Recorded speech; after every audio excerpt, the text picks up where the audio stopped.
warahmatullahi wabarakatuh. Alhamdulillah wa syukurillah ala nikmatillah la haula wala quwwata illa billah. Amma ba'd. Kepada kepala sekolah SDN Liga Baru yang saya hormati, kepada Bapak dan Ibu guru SDN Liga Baru yang saya hormati pula. Pertama-tama marilah kita panjatkan puji syukur kita terhadap Allah Subhanahu wa taala yang mana pada siang hari ini kita masih diberi kenikmatan berupa kesehatan sehingga kita semua dapat berkumpul dalam keadaan sehat dan afiat.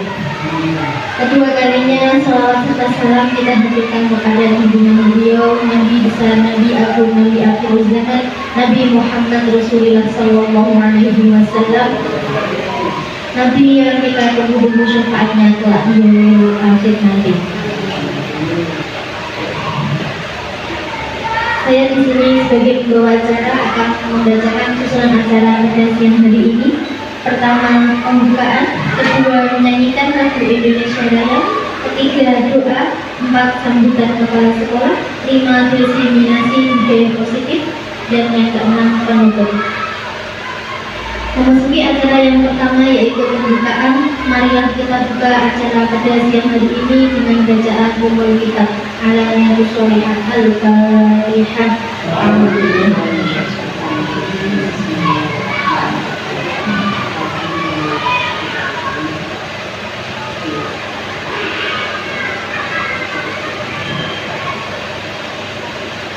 Terima kasih. Semoga dengan bacaan umul kitab tadi acara pada siang hari ini dapat berjalan dengan lancar. Amin. Acara selanjutnya yaitu menyanyikan lagu Indonesia Raya. Mohon Bapak Ibu guru berkenan untuk berdiri.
Terima kasih. Hadirin dipersilakan duduk kembali. Acara selanjutnya yaitu pembacaan doa yang akan dibacakan oleh Bapak Muhammad. Waktu dan tempat kami hadirkan.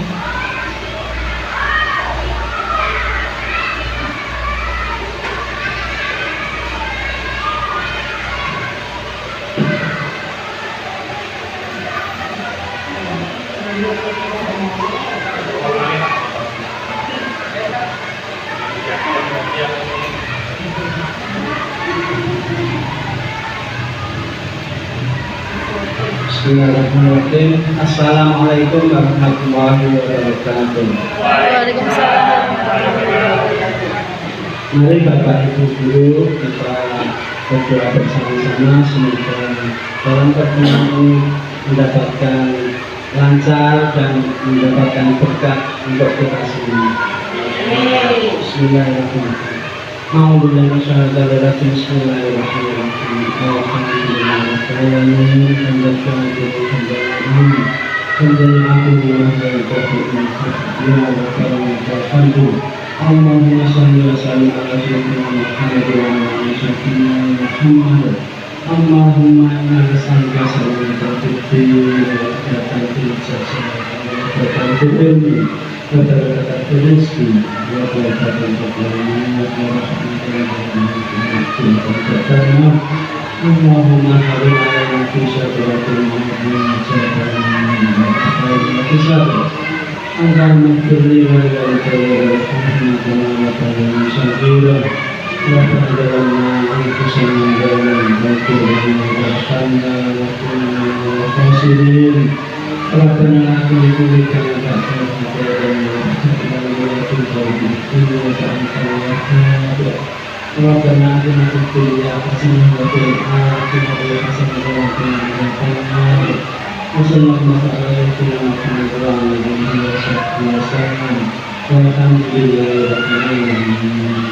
Assalamualaikum warahmatullahi wabarakatuh.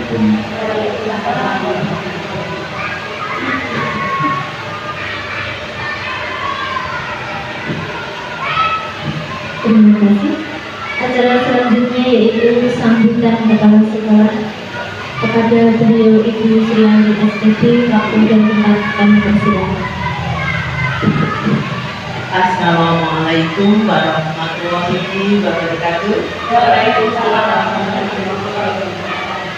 Yang saya hormati Bapak Muhammad Arafik, peserta CGP Angkatan 9 yang akan melaksanakan aksi nyata. Yang saya hormati pula Bapak Ibu Guru SDN 3 Waru.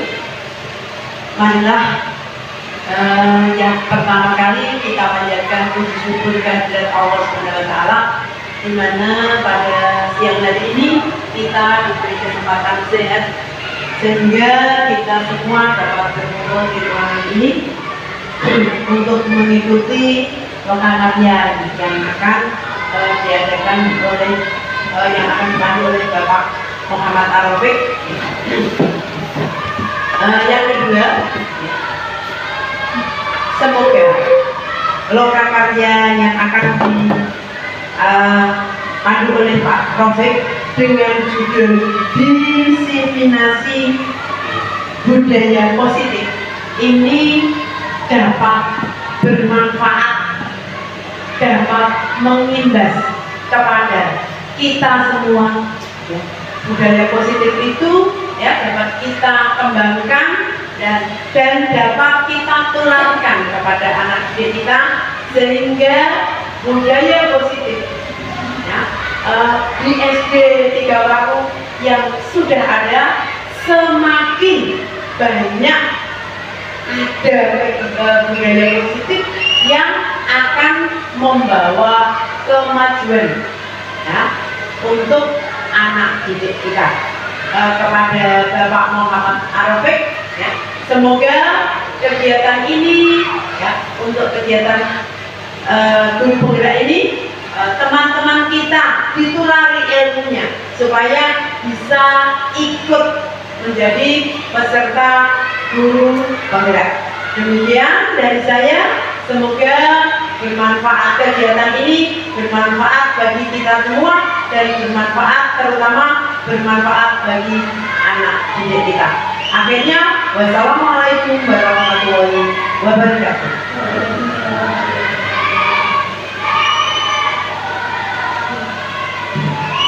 Terima kasih. Acara selanjutnya yaitu Diseminasi Budaya Positif yang akan dipandu oleh Bapak Muhammad Arafik. Waktu dan tempat kami persilakan. Terima kasih atas waktunya. Assalamualaikum warahmatullahi wabarakatuh. Yang saya hormati Ibu Hayati selaku Kepala Sekolah SDN 3 Waru, sekaligus sebagai motivator saya untuk ikut kegiatan program ini. Teman-teman sejawat di SD Negeri 3 Waru, yang secara tidak langsung telah memberikan saya dukungan, motivasi, baik berupa material maupun spiritual.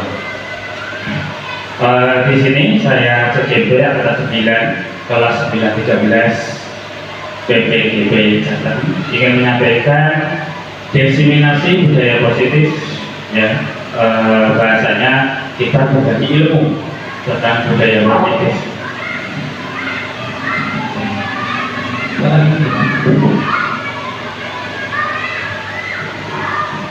Budaya positif, ya, eksplorasi konsep apa yang akan kita bahas di sini diantaranya adalah perubahan paradigma dari stimulus ke respon ke teori kontrol, ya. Yang kedua tentang kebutuhan dasar manusia. Yang ketiga arti disiplin dan 3 motivasi perilaku manusia. Yang keempat keyakinan kelas, hukuman dan penghargaan. Dan yang kelima posisi kontrol. Dan yang terakhir adalah segitiga restitusi. Apa itu budaya positif, ya, atau ekosistem positif? Kita ambil contoh perbandingan dengan hidup tumbuh-tumbuhan, ya, seorang petani. Dalam hakikatnya sama kewajibannya, ya, dengan seorang pendidik yang menanam padi, misalnya, ya, hanya dapat menuntun tumbuh kembangnya padi. Ia dapat memperbaiki kondisi tanah, memelihara tanaman padi, ya, memperbaiki pupuk dan airnya, membasmi hamanya, ya. Yang mana itu dapat mengganggu kelangsungan hidup padi dan tanaman yang dirawatnya. Jadi kita sebagai petani kan tidak bisa memaksakan, ya, tetapi hanya bisa membantu mengarahkan ke bertumbuh kembangnya menjadi lebih baik. Istilahnya seperti itu. Perubahan paradigma, stimulus, respon, dan teori kontrol. Bisakah kita mengontrol seseorang? Bahasanya banyak yang bahasa 50-50. Ada yang menjawab tidak bisa, ada yang menjawab bisa. Stimulus respon, kita mencoba mengubah orang agar kita berpandangan sama dengan kita, ya, tentang dunia, ya. Nah, untuk yang teori kontrolnya, ya, berusaha memahami pandangan orang,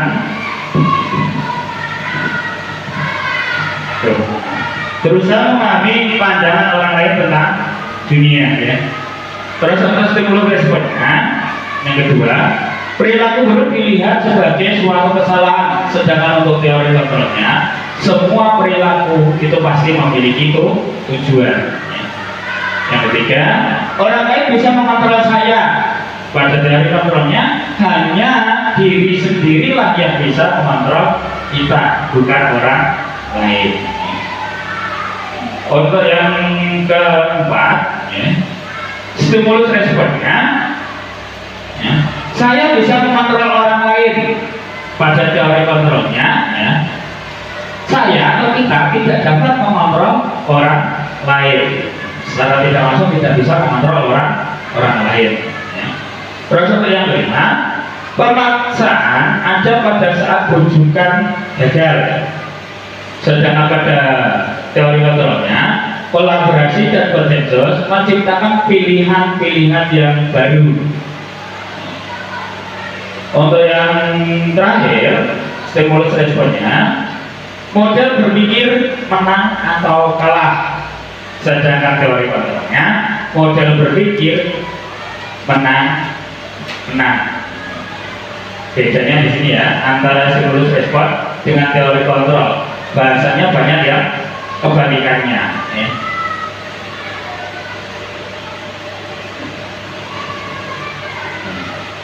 Apakah makna dari disiplin tersebut? Nah, di sini, ya. Disiplin berasal dari bahasa Latin, ya, disiplina, yang artinya belajar. Makna asal dari kata ini berkonotasi dengan disiplin dari murid-murid ya, menurut Socrates dan Plato. Yang kedua, disiplin. Disiplin diri membuat orang menggali potensi menuju sebuah tujuan, apa yang dia hargai, apa yang dia inginkan. Yang ketiga, namun dalam budaya kita, ya, makna kata disiplin telah berubah menjadi sesuatu yang dilakukan seseorang, ya, pada orang lain untuk mendapatkan suatu kepatuhan atau keikutsertaan. Yang keempat, secara umum, disiplin adalah menghubungkan kata disiplin dengan ketidaknyamanan, bukan dengan apa yang kita hargai atau pencapaian suatu tujuan yang mulia. Ini untuk makna dari disiplin. Sedangkan teori motivasi perilaku manusia, ya, dibedakan menjadi tiga, yaitu motivasi eksternal dan motivasi internal untuk tujuan disiplin positif. Ya. Yang pertama, untuk menghindari ketidaknyamanan atau hukuman, apa yang akan terjadi apabila saya tidak melakukan, biasanya itu, ya, itu motivasi dari eksternal, ya, karena pengaruh dari bahasanya peraturan misalnya, gitu, atau hukum, ya. Yang kedua, untuk mendapat imbalan dari orang lain atau institusi, ya, apa yang akan saya dapatkan apabila saya melakukannya. Berarti kita mengerjakan sesuatu hanya karena iming-iming atau hadiah, istilahnya imbalan, biasanya seperti itu. Yang ketiga, untuk menghargai diri sendiri menjadi insan sesuai harapan kita. Nah, saya akan menjadi orang yang seperti apa apabila saya melakukannya. Itu motivasi dari diri sendiri atau dari dalam hati, ya.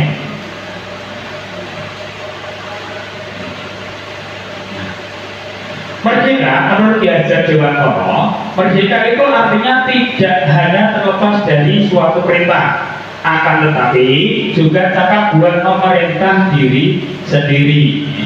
Ini kutipan dari buku Ki Hajar Dewantara, ya. Sikap Merdeka, cetakan kelima tahun 2013 halaman 463. Ya. Makna dari kata merdeka menurut Ki Hajar Dewantara. Nah, kita lanjut lagi, lanjut ke apa itu budaya positif. Nah, di sini di lingkaran lingkungan atau kumpulan, ya. Budaya positif itu tercipta dari mana? Dimulai dari peraturan yang ada di kelas. Peraturan yang ada di kelas, ya, yang kalau dulu biasanya peraturan yang membuat sekolah atau guru, kalau peraturan kelas, ya.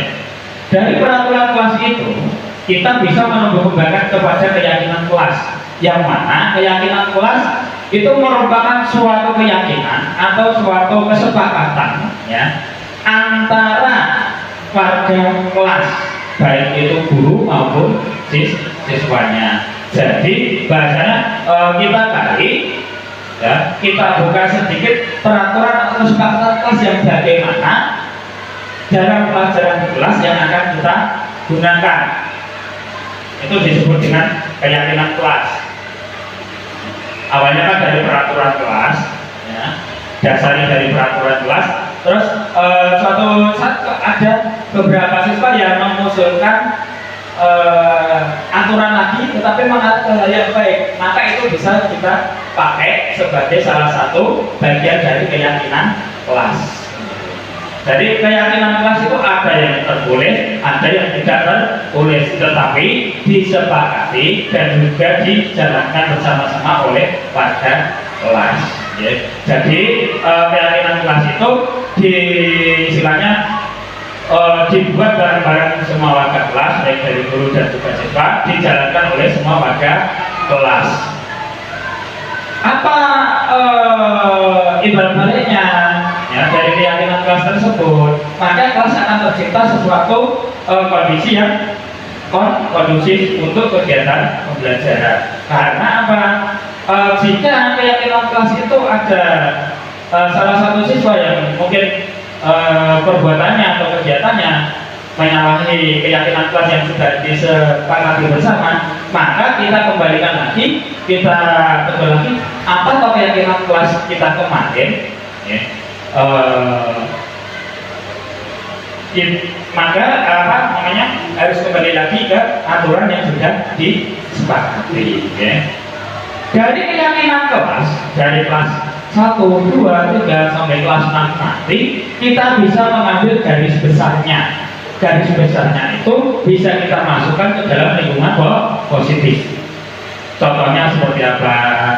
Biasanya menerapkan 5S baik di dalam kelas maupun di luar kelas, berbicara yang sopan baik di dalam kelas maupun di luar kelas, menggunakan bahasa yang santun dan seperti itu. Terus kita selalu salam ketika masuk kelas. Nah, untuk kedepannya kita bisa waktu masuk ke lingkungan sekolah, bahasanya seperti itu. Nah, lanjut lagi, setelah ke lingkungan yang positif, ya, kan dari sedikit demi sedikit, dan itu berjalan secara terus menerus setiap hari berulang-ulang, ya, sampai bertahun-tahun. Maka itu yang disebut dengan suatu budaya positif. Budaya itu seperti halnya dengan bahasa kebudayaan, dan kebiasaan yang berjalan secara terus menerus. Nah, itulah yang dimaksud dengan budaya positif, yaitu kebiasaan bertingkah laku positif atau tingkah laku baik yang bisa berjalan secara terus menerus, tidak hanya dalam satu waktu saja. Seperti halnya alhamdulillah di sini aku lihat untuk budaya positif seperti salam ketika masuk sekolah sudah berjalan bagus, terus ya saling waktu masuk lingkungan sekolah, di kelas baris, ya. Terus apa berdoa ketika pelajaran mulai, terus ada istilah Asmaul Husna dan ngaji bersama tiap hari Jumat, ya. Alhamdulillah itu juga sudah berjalan. Terus ada senang sholat berjamaah. Itu nanti bisa kita tingkatkan lagi dan bisa kita tambahin, itu nanti tambahin yang berpositif seperti misalnya tetap menjaga kebersihan lingkungan. Biasanya kan setiap selesai senam anak lari kelas, kita besok bisa tambahin sebelum masuk kelas sambil ngomong sampah, masuk ke tempat sampah baru masuk kelas, istilahnya seperti itu. Nanti bisa ditambahi. Alhamdulillahnya untuk kerohanian kita sudah jalan, tinggal melanjutkan untuk bertahun-tahun, terus kesehatan juga sudah berjalan. Itu sudah budaya di sekolah kita. Itulah istilahnya budaya positif yang bisa dilakukan tidak cuma dalam satu waktu, tetapi bisa berlanjut terus.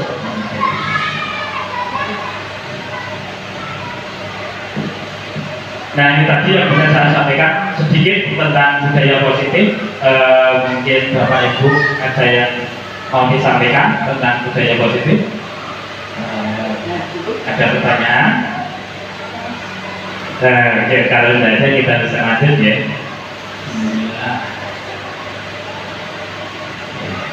Nah, apa itu keyakinan kelas, hukuman dan penghargaan?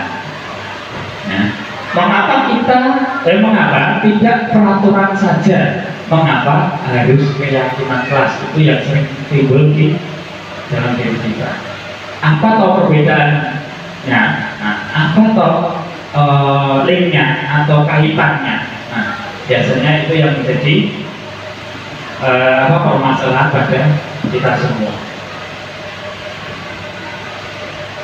Di sini, ya, mengapa kita memiliki peraturan yang harus menggunakan helm bila mengendarai kendaraan roda 2? Karena untuk keselamatan kita berkendara. Ini, mohon maaf, ini tadi istilah pertanyaan romantik yang memacu olah pikir kita lari ke jawaban untuk pertanyaan pertama tadi. Mengapa tidak peraturan saja? Mengapa harus keyakinan kelas? Karena keyakinan kelas itu nanti yang bisa menimbulkan atau lari menjadi budaya yang positif.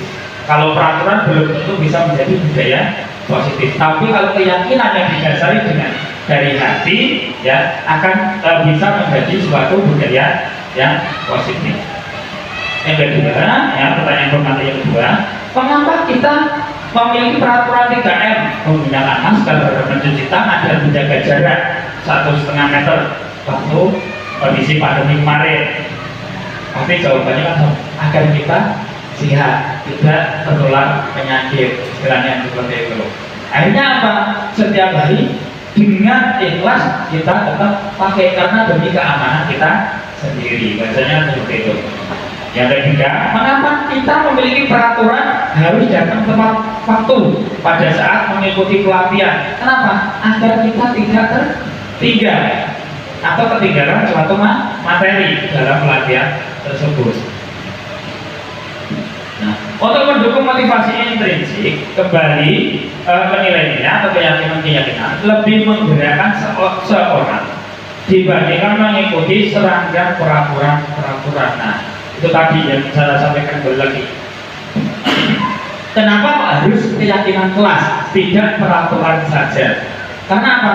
Peraturan itu ada sedikit unsur pemaksaan, tetapi kalau keyakinan kelas ada unsur timbul dari diri sendiri atau kesadaran diri. Ya.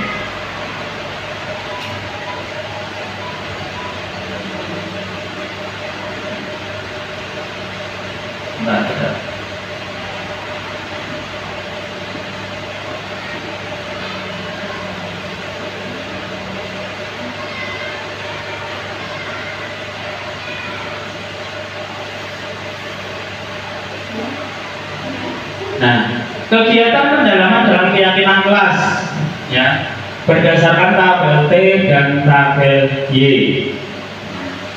Nah, di sini. Di antaranya hormat. Kami meyakini bahwa sangat penting untuk menghormati semua orang dan barang milik orang lain. Bekerja.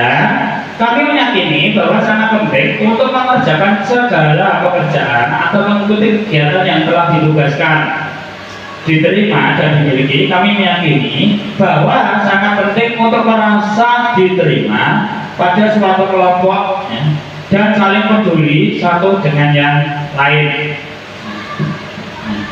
Dalam tabel ini, ya, dalam tabel ini semua berjalan secara seimbang antara terdengar, terlihat, dan berperilaku. Ya. Dalam tabel T, ya, biasanya hanya bahasa tampak seperti dan tidak tampak seperti. Maksudnya tampak seperti, misalnya dalam keyakinan kelas yang pertama,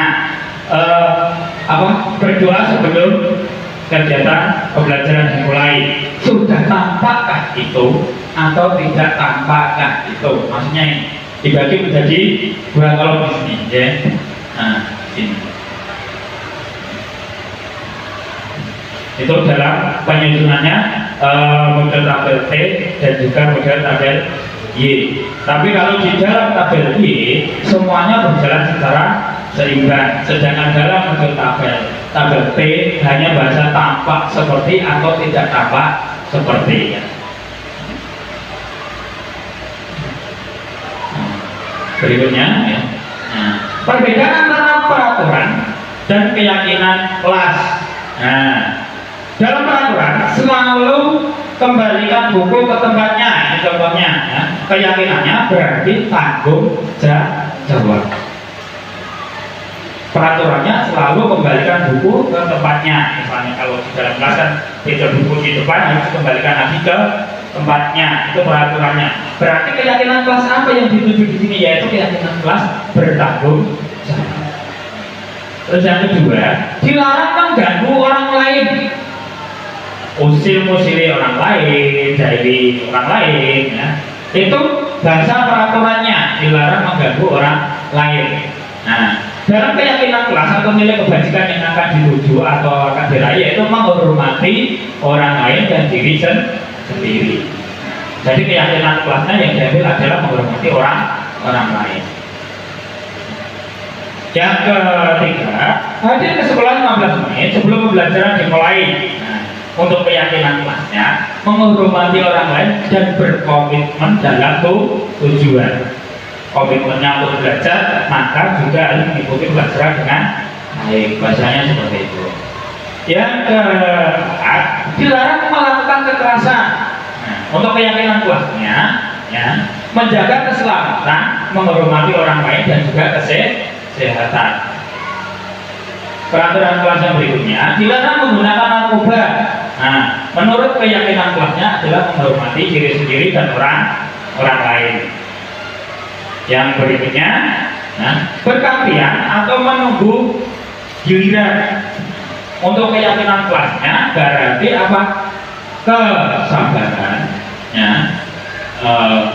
Maaf tadi kesehatan harusnya ikut naik ya. Kesabaran dan juga budaya antre, biasanya seperti itu. Nah, disiplin dalam berbudaya antre. Terus yang berikutnya adalah menggunakan masker. Berarti keyakinan kelasnya yang akan diraih adalah keselamatan diri sendiri dan orang lain. Terus peraturan yang terakhir adalah contoh yang terakhir, jangan berlari di kelas atau di koridor. Keyakinan kelas yang akan diraih adalah keselamatan dan keamanan, ya, diri sendiri dan orang lain. Lanjut. Nah, di sini dihukum oleh penghargaan. Kenapa kok bisa dihukum oleh penghargaan? Kadang suatu penghargaan itu menjadi suatu pengikat dari kegiatan apa yang sudah kita peroleh atau kita kerjakan. Hukumannya seperti apa? Berpengaruh pada jangka pendek maupun jangka yang panjang, baik berupa stimulus maupun rasa minder bagi yang tidak bisa mengikuti. Bahasanya seperti itu. Yang kedua, penghargaan bersifat menghukum, mengharuskan. Misalnya kita dapat penghargaan peringkat 1, berarti dia dihukum harus terus berusaha di peringkat 1. Bahasanya seperti itu, ya. Yang ketiga, penghargaan mengurangi ketepatan. Biasanya kadang karena sesuatu hal dia diberi penghargaan, dan karena ada hal kecil lainnya yang kurang sedikit maka akan menghilangkan penghargaan tersebut. Biasanya seperti itu. Yang keempat, penghargaan bersifat tidak efektif. Bahasanya seperti itu. Kenapa kok bisa bersifat tidak efektif? Tidak tepat guna atau tidak pada tempatnya. Yang kelima, penghargaan dapat merusak hubungan. Ya, biasanya orang yang diberi penghargaan jika dia tidak memiliki jiwa yang besar maka akan bersifat sombong. Akhirnya teman-teman yang lain akan memunculkan atau menjauhi atau memuji. Itu yang dimaksud dengan dihukum oleh penghargaan, ya. Di sini ada 5 kriteria, ya. Contoh dihukum dari penghargaan tersebut.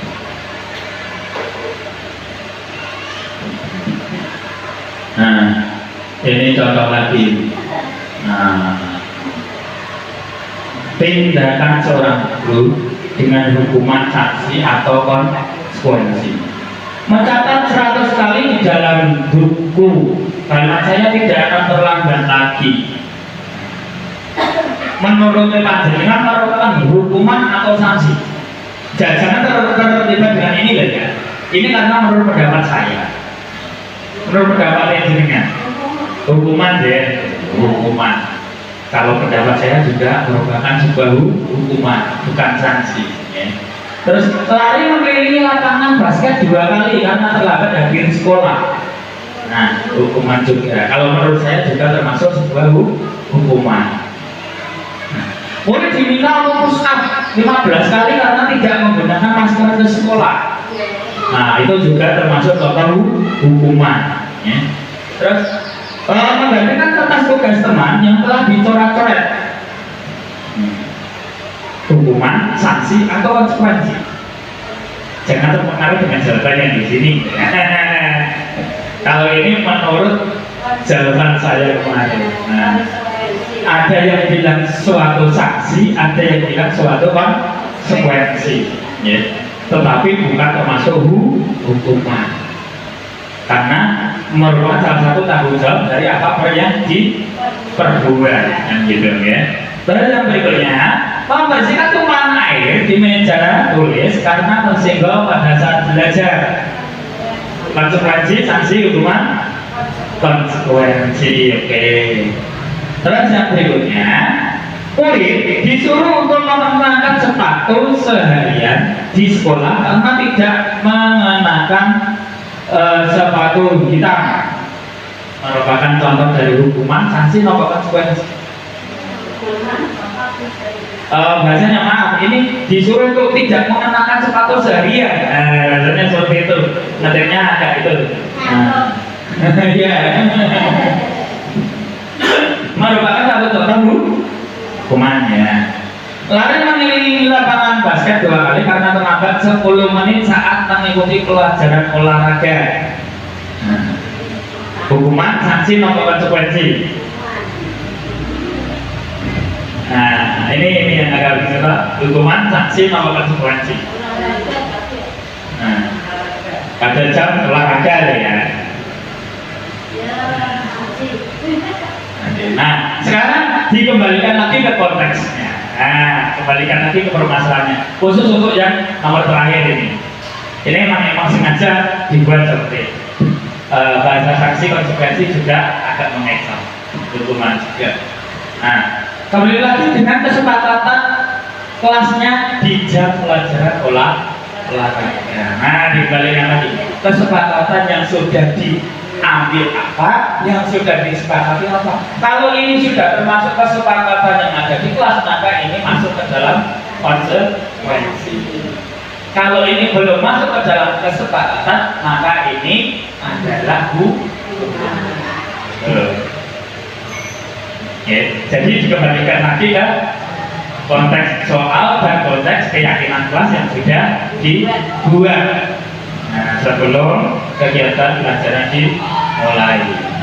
Biasanya kesepakatan kelas atau peraturan kelas itu sudah kita sampaikan pada saat awal pelajaran. Nah, perbedaan antara hukuman dan sanksi atau konsekuensi. Nah, hukuman yang pertama sesuatu yang menyakitkan dan harus terjadi, sedangkan konsekuensi adalah sesuatu yang memang harus terjadi. Nah, tidak ada bahasa menyakitkannya, tapi sesuai dengan kesepakatannya. Misalnya kalau tidak membuat PR harus bagaimana, kan sudah kesepakatan tetap mengerjakan, bahasanya misalnya seperti itu, maka konsekuensinya juga harus dilaksanakan. Yang kedua, membuat anak sakit fisik maupun hati untuk jangka waktu yang lama, itu yang hukumannya. Kalau yang konsekuensinya membuat anak merasa tidak nyaman dalam jangka waktu tertentu atau jangka waktu pendek karena pengaruh dari keyakinan kelas tadi. Yang ketiga, anak membenci tentang kedisiplinan karena adanya hukuman ya. Tapi kalau dengan keyakinan kelas, dengan adanya konsekuensi ya, anak akan menghargai disiplin tersebut. Dan hukuman ya, karena ada peraturan yang menghukum, maka bersifat paksaan, sedangkan konsekuensi bersifat stimulus tanggapan atau perangsang.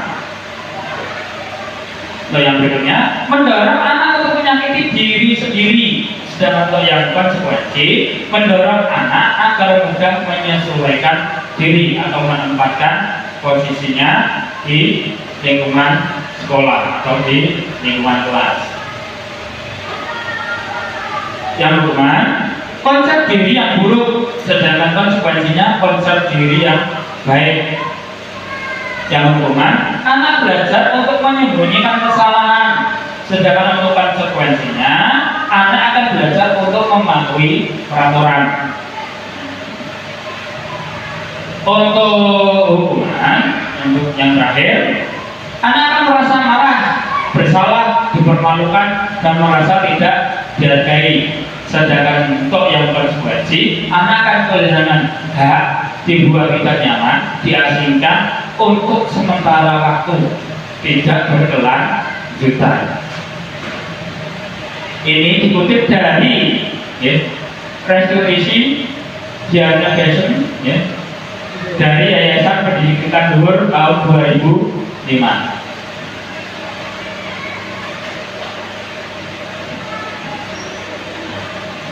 Lima posisi kontrol seorang guru. Nah, motivasinya, guru berbuat, guru berkata, hasilnya kaitan dengan dunia berkualitas, murid berkata dan terakhir dampak pada murid. Yang dikatakan identitas gagal, yaitu posisi sebagai penghukum dan membuat orang merasa bersalah, itu dikategorikan pada identitas gagal. Dikatakan pada identitas berhasil atau sukses itu kalau seorang guru ada pada posisi teman dan pemantau. Sedangkan dikategorikan dalam identitas berhasil sukses, jika di seorang guru memposisikan dirinya sebagai seorang manajer. Dalam tentang apa guru dikatakan gagal? Dikatakan gagal atau sebagai penghukum, posisi sebagai penghukum di sini mengajak, menunjuk, menyalahi atau menyindir siswa. Itu masuk ke dalam guru sebagai seorang penghukum. Ini perbuatan guru yang memposisikan guru sebagai seorang penghukum. Sedangkan kalau sebagai seorang pembuat orang merasa bersalah, sikapnya yang seperti apa yang dikerjakan oleh seorang guru, yaitu berceramah dan mengatakan seharusnya ibu kecewa dengan kamu, seharusnya kamu seperti ini, tidak seperti itu. Ibu kecewa dengan hasil kerjaan kamu. Nah, itu sebagai orang yang membuat merasa bersalah. Kalau sebagai teman, membuat alasan-alasan tertentu untuk muridnya. Bahasanya kalau sesama teman, bahasanya apa? Kalau bahasa sekarang itu bestie. Terus kalau sebagai pemantau itu menghitung dan mengukur hasil kerja atau capaian. Terus untuk yang manajer mengajukan pertanyaan-pertanyaan yang memicu pola pikir. Itu yang bisa masuk ke dalam manajer. Untuk motivasi yang dulu berkata, dikatakan sebagai seorang penghukum. Contohnya, kalau kamu tidak melakukannya, awas ya, rasakan ya, nanti tak kasih hukuman ya. Itu posisi sebagai seorang penghukum. Terus yang posisi sebagai orang pembuat merasa bersalah, kamu seharusnya seperti ini. Ibu kan sudah mengatakan yang lebih baik kan seperti ini. Ibu kecewa. Itu sebagai seorang posisi kontrol, seorang guru sebagai pembuat merasa bersalah. Sedangkan yang sebagai teman, ayolah lakukan demi ibu. Masa kamu gak kasihan sama ibu? Ayo tolong ibu dibantu biar selesai. Itu sebagai teman.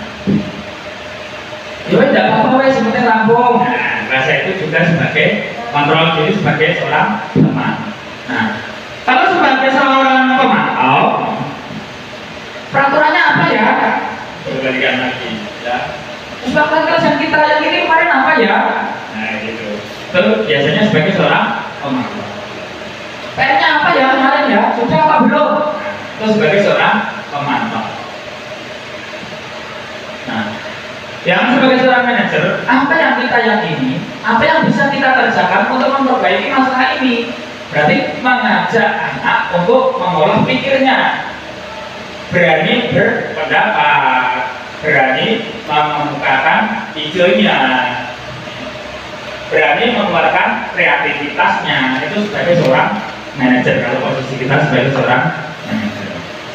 Terus untuk hasil, dikatakan sebagai seorang penghukum akan mendapatkan hasil memberontak, menyalahkan orang lain, selalu sikap berbohong karena takut dihukum itu tadi. Terus membuat orang merasa bersalah, menyembunyikan, menyangkal serta berbohong, berbelit-belit. Karena kita posisi kita sebagai seorang yang membuat mereka merasa bersalah. Terus sebagai teman akan berimbas pada ketergantungan. Terus kagum kulino, biasanya seperti itu. Nah, sebagai pemantau, menyesuaikan diri atau dirajin awasi, bahasanya waspada. Oh, bebek diamati, cek ditangkap ya. Rasanya seperti itu sebagai seorang pemantau. Sebagai seorang manajer, menguatkan pribadi berarti kembali lagi menarik ke keyakinan kelas yang sudah disepakati. Rasanya berarti kan dari 5 posisi kontrol yang bisa sesuai dengan keyakinan kelas adalah yang sebagai seorang manajer. Nah, kaitannya dengan dunia yang berkualitas. Murid meletakkan guru di luar dunia berkualitas. Bahasanya bukan cita-cita menjadi seorang guru, dijauhkan dari angan-angan mereka. Nah, karena posisi yang diteladani adalah sebagai seorang penghukum. Yang kedua, membuat orang merasa bersalah. Ya, meletakkan guru di dalam dunia berkualitas. Bahasanya kalau diberitahu apa kesalahannya, diberi bimbingan terus larinya ke manajer ya, nah itu akan menjadikan suatu idola. Bahasanya namanya seperti itu ya. Nah ini ya, kalau dalam kata-kata murid sebagai penghukum, biarkan saja, nanti juga marah-marah lagi, gue hukum menang. Nah itu biasanya ucapan dari siswa seperti itu ya. Kalau sebagai orang membuat merasa bersalah, murid pasti yang pertama kali terucap dari mulutnya adalah Pak, Bu, maaf. Bu, maaf. Pak, maaf. Biasanya seperti itu. Nah, kalau sebagai seorang teman, saya pikir Bapak dan Ibu Guru adalah teman saya. Ternyata ya memang begitu, teman. Biasanya dalam hati mereka, dalam ucapan mereka, kayak teman sendiri, udah apa-apa. Bestio. Terus yang sebagai pemantau. Nah, biasanya mereka berkata, saya dapat berapa ya? Saya kira-kira betul berapa ya? Saya kira-kira salah berapa ya? Nah, karena sering kita memposisikan diri kita sebagai seorang pemantau. Sedangkan sebagai seorang manajer, ya, bagaimana ya caranya saya bisa memperbaiki keadaan atau memperbaiki hasil belajar saya? Itu kalau posisi kita sebagai seorang manajer. Tetapi secara tidak langsung kelima posisi kontrol ini juga ada di dalam diri kita sebagai seorang pendidik. Dan 5 posisi kontrol ini akan secara otomatis keluar di mana kita menghadapi suatu masalah. Semua orang memang selalu punya masalah, tetapi di posisi kontrol manakah kita seharusnya kembali lagi pada konteks permasalahan yang dihadapi atau diperoleh. Bisa kita sebagai seorang penghukum kalau memang itu perlu tindakan yang bersifat menghukum, bisa sebagai seorang pembuat merasa bersalah, teman-teman atau manajer. Dikembalikan lagi pada konteksnya di mana kita menghadapi permasalahan tersebut.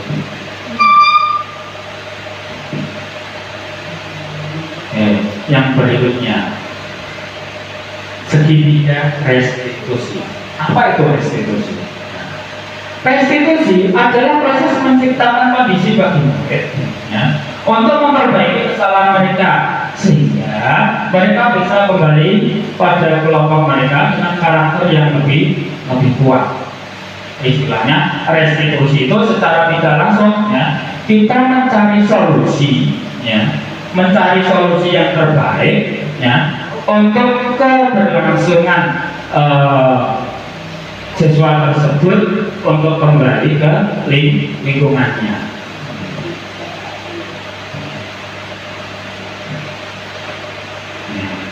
Ciri-ciri dari restitusi. Nah, yang pertama, bukan untuk menebus kesalahan, namun untuk belajar dari kesalahan. Yang kedua, untuk memperbaiki hubungan. Yang ketiga, merupakan sebuah tawaran atau pilihan, bukan paksaan atau keharusan.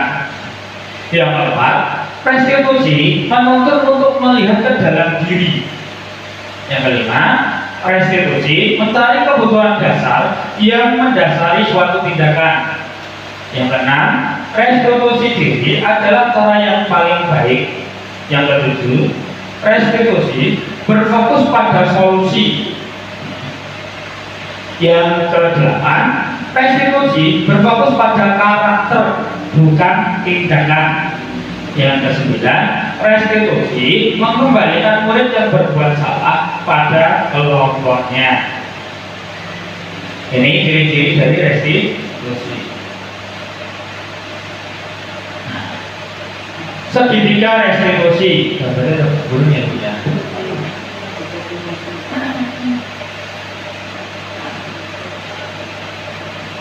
Burung dari sananya. Nah, segitiga restitusi ya. Apa yang dimaksud dengan segitiga restitusi? Yaitu segitiga cara yang diambil untuk menyelesaikan suatu masalah. Nah, yang pertama adalah menstabilkan identitas. Untuk membuat anak merasa gagal karena berbuat salah, menjadi positif terhadap dirinya. Biasanya, ya, guru berkata, berbuat salah itu hal yang manusiawi. Nah, ini contoh kegiatan menstabilkan identitas. Ya. Yang kedua, tidak ada manusia yang sempurna. Bapak atau ibu guru juga berbuat salah. Kita pasti bisa menyelesaikan permasalahan ini. Bapak atau ibu tidak tertarik untuk mencari tahu siapa yang benar, siapa yang salah, tetapi lebih tertarik untuk menyelesaikan masalah. Nah, kalau kamu menyalahkan dirimu sendiri secara terus-menerus, apakah kamu bersikap baik terhadap dirimu sendiri? Nah, ini contoh kata-kata yang menstabilkan identitas. Ya. Restitusi yang kedua dari segitiga restitusi yaitu validasi tindakan yang salah. Membantu siswa untuk menggali basic need atau kebutuhan yang ingin dipenuhinya ketika melakukan suatu kesalahan. Pada dasarnya, setiap tindakan manusia tujuannya adalah memenuhi basic need, apakah itu power, freedom, love, and belong, fun, atau survival. Dalam hal ini contohnya, guru berkata, kamu bisa saja kan melakukan hal yang lebih buruk, tapi kamu tidak melakukannya kan? Bahasanya ada pancingan untuk mencari permasalahannya, bahasa dari validasi tindakan yang salah. Terus, kamu pasti punya alasan mengapa melakukannya. Apa yang penting bagi kamu? Kamu boleh tetap berusaha menjaga sikap itu, tapi tambahkan sikap yang lain, yang baru dan baik. Maukah kamu belajar cara lain untuk mendapatkan yang kamu butuhkan tanpa harus memukul? Apakah kamu bisa melakukan dengan lebih baik besok lagi? Ini contoh kalimat-kalimat yang menunjukkan validasi tindakan yang salah atau menggali permasalahannya.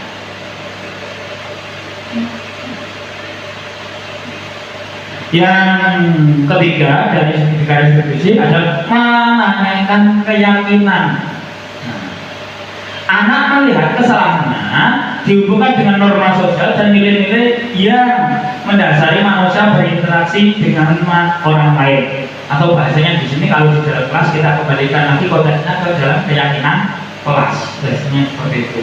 Keyakinan kelas yang bagaimana yang sudah kita sepakati. Nah, ini contoh kata-kata guru yang pertama. Apa nilai yang kita percaya di kelas atau yang sudah kita sepakati di kelas? Nilai-nilai universal apa yang telah kita sepakati? atau bahasanya keyakinan telah seperti apa yang sudah kita sepakati bersama. Ini tadi contoh ya, contoh pertanyaan atau kalimat yang dilontarkan oleh seorang guru dalam menjalankan segitiga restitusi. Nah, enggak.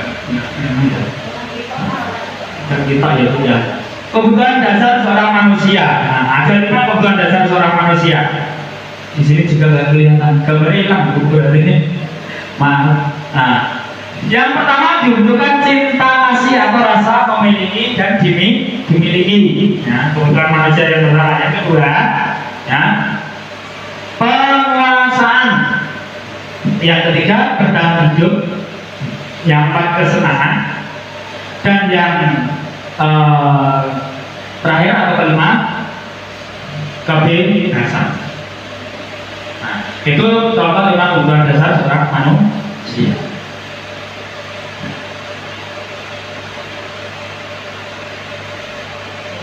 Bentar.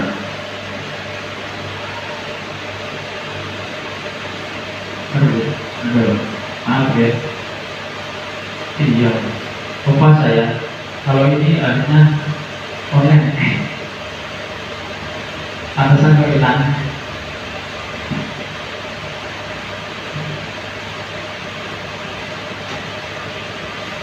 Masalahnya ini saya pakai Canva-nya sekolah itu. Canva sudah punya sekolah identitas SDB 3 baru. Teman-teman yang sudah masuk Jabodi bisa masuk ke Canva, dan secara tidak langsung apa yang saya punya di sini bisa dengan contoh atau bisa dengan lihat di Canva yang ada.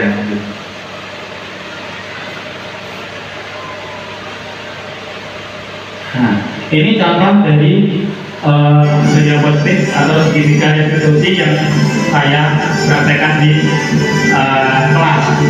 Kebetulan juga permasalahannya pas muncul dari itu juga.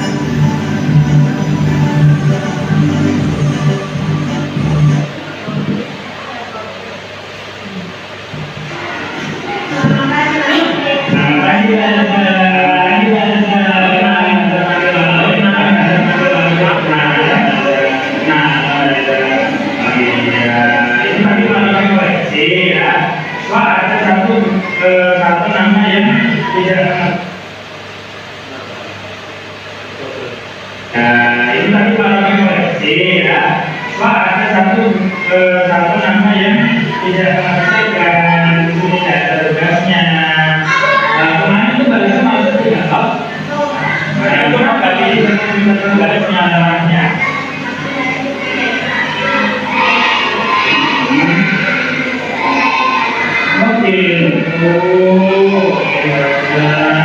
Setiap orang pasti punya kesalahan yang biasanya saling bahasa menurut orang pasti punya kesalahan. Nah, tapi bahasanya kan ada yang kesalahan. Apa itu termasuk kesalahan? Nah, kalau juga bahasanya di sini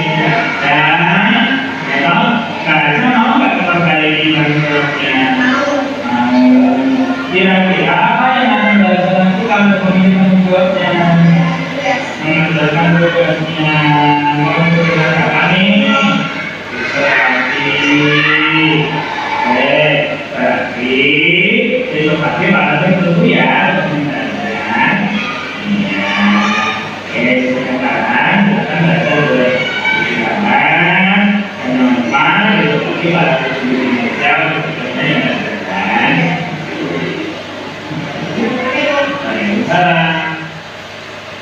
Dia yang telah aku kedua.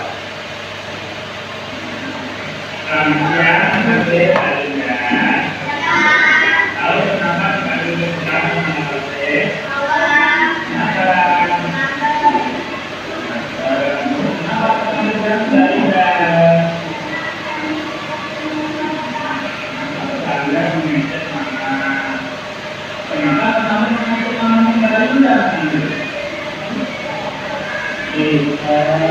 dari Nah, ini sampai gunakan kata. Nah, kembali ke keyakinan selanjutnya yang sampai kita keyakinan keyakinan yang mana sih yang dijalankan oleh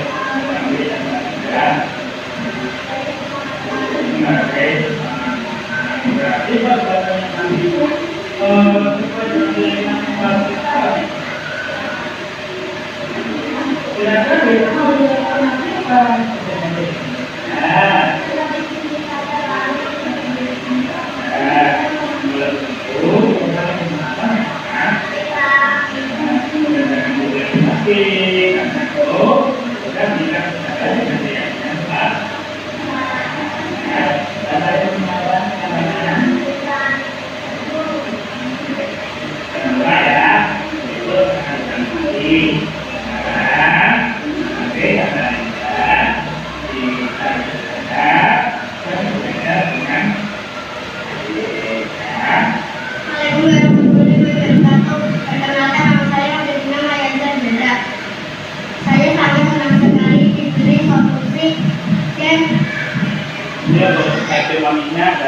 nanti karena ungkapan perasaan setelah diberi solusi, setelah istilahnya tidak dihukum atau dimarahi secara langsung, tetapi ditanya, kamu kenapa kok bisa tidak mengerjakan tugas? Jadi ditanya, kita menerima alasan dari mereka.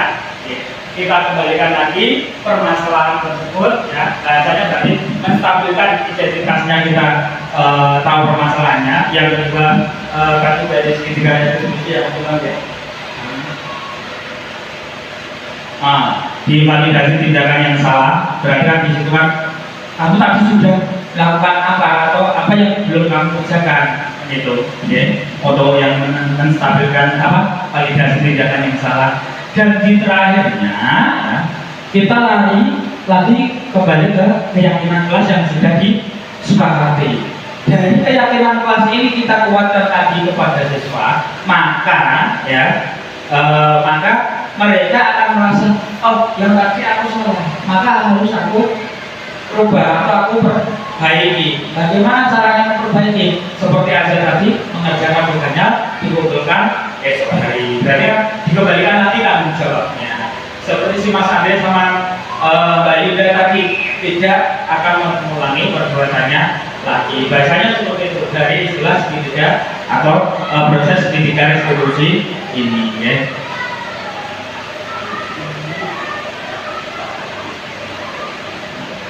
Nah, ini di pembaca kegiatan, ya, kita melakukan refleksi, ya. Nah, refleksi kita pada kegiatan pada siang hari ini yang pertama, hal baru apa saja yang mengubah paradigma saya yang saya mungkin ada yang mau menyampaikan refleksi ini, atau mungkin nanti bisa ditulis di kertas saja, deh. Nanti tulis di kertas sebagai masukan kepada saya, apa nanti yang bisa kita pelajari bersama-sama lagi, apa nanti yang bisa kita tingkatkan bareng-bareng untuk kemajuan sekolah kita. Untuk yang kedua, 3 dan 4 ini, guys.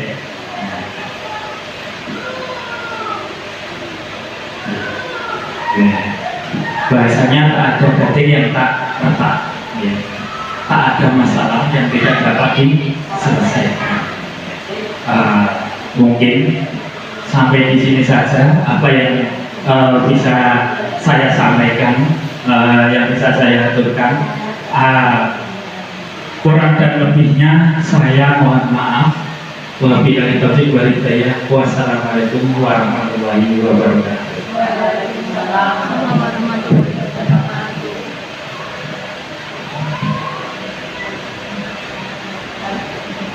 Terima kasih. Acara selanjutnya yaitu penutup. Marilah kita berdoa acara perselisihan hari ini dengan bacaan hamdalah bersama-sama. Semoga acara perselisihan hari ini membawa berkah bagi kita semua. Amin. Terima kasih. Wassalamualaikum warahmatullahi wabarakatuh.